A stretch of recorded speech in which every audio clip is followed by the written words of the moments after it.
Ho guys, here we go again with another tutorial. We're gonna do that Gelimer on this one, and we're gonna go over what he does, how he does it, why he does it, and what you can do with it. So let's check him out real quick. First, as always, I'm gonna increase my level, so let's do that. I wanna have my ultimates as soon as possible. Now I'm gonna go over his skills and his passive. So his passive, Monster Shock, not to be confused with the Monster Mash, good dance though. Gain one Monster Shock every 5 seconds or on regular hit, granting the following effects. Can have up to 10. Hitting with the skill will move one shock to the enemy. Enemy shock lasts for 5 seconds. If the enemy has 5 shocks, they suffer electrocution. Electrocution stuns the enemy for 0.4 seconds, so it's not a long stun. And restores 68 plus your amplifiers of your max health to Gelimer. His Q is a thunderclap, so you can actually be clapping foes, you know what I'm saying? Just give him the claps. Gelimer claps his hands together does, whatever your damage modification is to the enemies and stuns them for 1.2 seconds. Another stun. So that's 2 stuns right off the bat because of your passive. Then his W, Shockwave. Gelimer swings his hands up, doing, applicable damage, and then launching the enemy for 1 second. He leaps after them and swings, knocking them back down, doing the same exact damage, and it actually downs them, or grounds them, however you want to say it. Static Field forms an electrical barrier for 8. Forms an electrical barrier for 8. I'm not even misreading that. It just says for 8. Whatever. It's 8 seconds, homie. That absorbs 308 plus, your modifications, 10% of your max health, damage, and ignores restricting effects, which is boss, let me tell you. His A is Electric Punch. Throws a straight punch straight at him, doing 120 damage plus your modifications, and it also applies a stack. As with the passive, just to let you know. His ultimate's Overload. Gelimer lets out a massive surge of electricity, granting the following effects. Discharge generated within 350 units, increased movement speed by 10%, consume 13 health every 0.8 seconds. That's the downside. We're going to get past that with item build. Enemies within the discharge range take 13 plus 0.5% of Gelimer's max health damage over 0.8 seconds. Press the skill key to toggle it on or off. Alright, so let's take a look at what these skills actually look like. First, let's look at his basic combo. He just punch people. 3-hit combo, so it's kind of a short combo. His A, of course, you can actually mix that up into the combo. 1, 2, A. Alright, 1, 2. Give him again. 1, 2, 3, A. 1 A.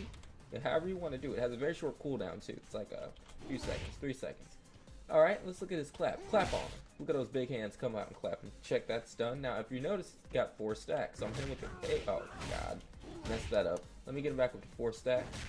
And then I'm going to hit him with that A again. And we're going to see the stun. Alright, 4 stacks. Hit that 5. Boom. Stun. Very short stun. You notice that. Anyway, W. You're going to launch him. Follow straight after him. Now, there's something I want to point out because you can screw yourself up like this. Sometimes you want to launch somebody and then kind of quickly get away in the opposite direction because you're just doing it to stall them so your teammate can get away or so that you can get away, whatever the case may be. Do not press the opposite direction in midair because you will swing in the opposite direction. I'll show you. See? And I just missed them. On the other hand, say you have an enemy behind you that's got low health that's trying to get away, so you're already launched in the air, right? You're up there and they have to run from behind you, past you. You can always just boom, you can always just, when they come behind you, just, jeez, if I could do it right. Nope, not happening today. Anyway, there we go. You can always just, when they come up behind you, just do that. Now you can dash out of it, as I showed you. You can dash before I wasn't supposed to show that early, but you can dash to negate the rest of the combo. So you can just do it to knock someone up and get away. You can do it to knock someone up and get past them. It doesn't matter. Like, say they have a tank in your way and you're trying to get to the Rita in the back line or whatever. You can knock the tank up, dash, and then you can go do what you need to do. So, again, you can knock them up, dash, just say you get the Rita, clap on them, do what you gotta do. Now the ultimate, I will show it to you. It's very noticeable when it's active, so most people will actually know you have it going on. So as you can see, it's draining my health periodically as it does its damage.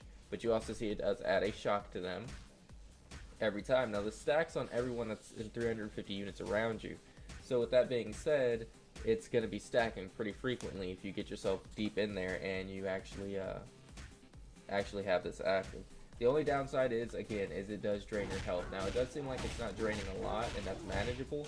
It is manageable typically, if you're not being attacked by the whole team. Which, as a Gelimer and as a tank, they're gonna freaking try to kill you, because if they kill you, they can just get to your back line and just destroy it. So we got a way around that. Well, the game Hyper Universe has a way around that. Let's look at our item set, huh? While she's getting shocked. So we got the Titan Combat Boots. Defense +5, movement speed +40. The reason why I go with these, honestly, is because it's good to have a starting defense with him, because my next item is just max health build, basically. At least for the first portion of it. In addition to that, it decreases the duration of all interference effects, so you can't really get slowed down too much. And that's good, because Gelimer needs to get close. Anyway, Spark Generator. This is a unique item for Gelimer, and it works so well if you go for it on your second item. So I put one into the boots, and I just try to max this out quickly, and it doesn't take long to get in gold. Anyway, so max health +200, max health +200, and health regen +50%, health regen +50%, movement speed +5%. Now here's the big thing. It enhances overload.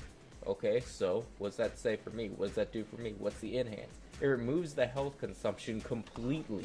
So when this item is maxed out, I'm no longer draining health to actually use my ultimate. What that means is I can have my ultimate toggled on the entire match. Now mind you, when you die, if you die, your ultimate does get toggled off, and you have to press R again to toggle it back on. It also increases the damage of the ultimate by 100%, dude. 100%. Now remember, this is based off your max health, so I'm already building health on this item. Now here's an item that people can. I will tell you flat out, honestly, you can choose to do this one or Devil's Cape.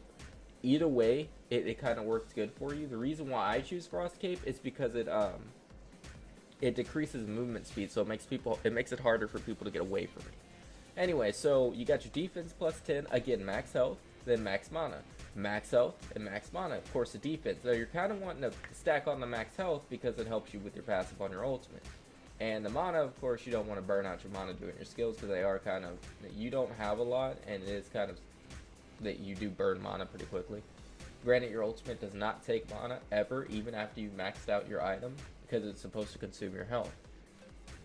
Now, again, does an additional 58 damage per second in a 300 unit radius, up to 70 at level 10 as base, which is great. It's doing frost damage. That's fantastic. You just want to have some additional damage done gradually over time. But again, my biggest thing is that it does a decrease of movement speed when the enemy hits you. So the more they hit you, well, not the more they hit you, but if they hit you, they slow down. So if they're trying to get away and they hit you, they still get slowed, and that's fantastic for me. Now, I've been playing around with these three items. Of course, the Task Force Shield, because the max health again, and you get additional defense based on how much max health you get. Also has a cooldown reduction on it and health regen. So that, it works great for Gelimer.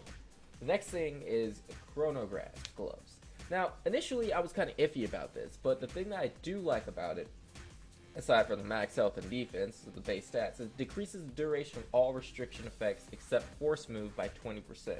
Force moves are pushed or pushed and pulled. But the last thing, of course, your max health, cooldown reduction, and movement speed. When hit, obtain time fragments for 3 seconds. Generate a time fragment for 5 seconds. When you reach 10 time fragments, increase movement speed by 15%, increase movement speed cap by 250, and ignores all restricting effects. Basically, this item just makes it where you're kind of at a point where it's hard to stop you, if at all. Because this one says ignores all restriction effects. So that's what's pretty boss about that. Kevlar Helmet. Defense +10, again max health and defense. It decreases critical damage taken from enemies from 150% to 130%. Get your max health again, and applies the following effect for 3 seconds. When hit by enemies, max stack of 10, you get defense +3 and health regen +10. Essentially, it's making it really freaking hard to kill you. That's the point of this item set, to kind of keep you in the game and just keep you stuck on people, so they can't really do much to you, except, you know, die. The weirdest thing I found out about Gelimer is he actually does do quite a bit of damage, simply because of the stuff that damages based off his max health. It's pretty ridiculous. So we're gonna go ahead and max these items out, and I'm gonna turn this Rita on. And again, she has no items, so don't take this as a grain of salt, but I want you to understand how hard it's going to become to kill. Gelimer, because Rita does do damage. She's all over the freaking place.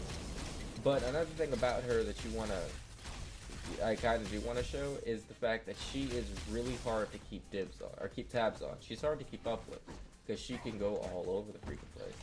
So there are a few things that you want to make sure that you can do. You don't want to miss the thing that I just missed, because the cooldown is pretty rough on it. But you also don't want to not use it and just burn and not be able to get it in when you need it. So with Gelimer, the things I actually recommend is early game it's a little hard to just go ham and go in on people, but after you get at least some good defense on them, just initiate. Be the initiator. Get in there. Make sure your team is ready, of course. Don't just run in by yourself. You're the only one in lane and there's 4 enemies in there. Don't do that. But if you got your team with you, kind of try and get a ping down and be like, hey guys, we're doing this. We're going in, and set it up. Let them know, hey guys, I'm gonna go in. I'm gonna knock up a whole bunch of them. Y'all just get in and do your damage, because you're gonna be doing damage constantly in an AoE effect with your item and your ultimate. All you have to do is get in there, lay down your stuns, and set it up for your teammates. I'm not gonna lie to you, you are gonna get killed with Gelimer, even if you're not trying to. And sometimes it may tilt your team. They be like, oh, you stole me, whatever, blah blah blah. But you have a constant effect of damage going off around you, and that's about the same.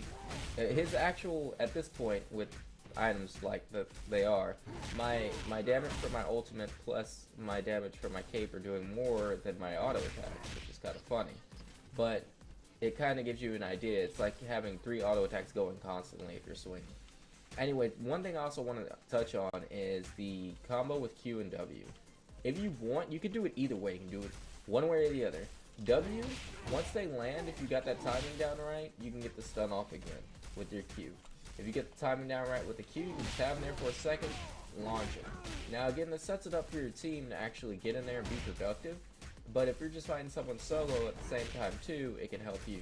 So again, if you got the timing right for the Q, because almost as soon as his hands go back, they are unstunned. I want to let y'all know that. Like it's almost as soon as his hands go back, they're just ready to go again.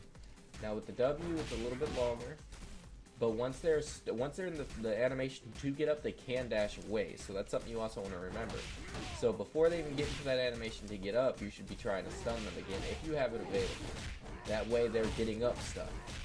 Anyway, guys, this is a pretty simple guide, just kind of straightforward with Gelimer. There are a few tips and tricks I didn't mean to show, like the whole dashing out of the W, because I kind of like to keep my guide simple, and I wanted you to experiment. But as always, build how you want, play how you want, be how you want, and be the best at what you do exactly the way you want.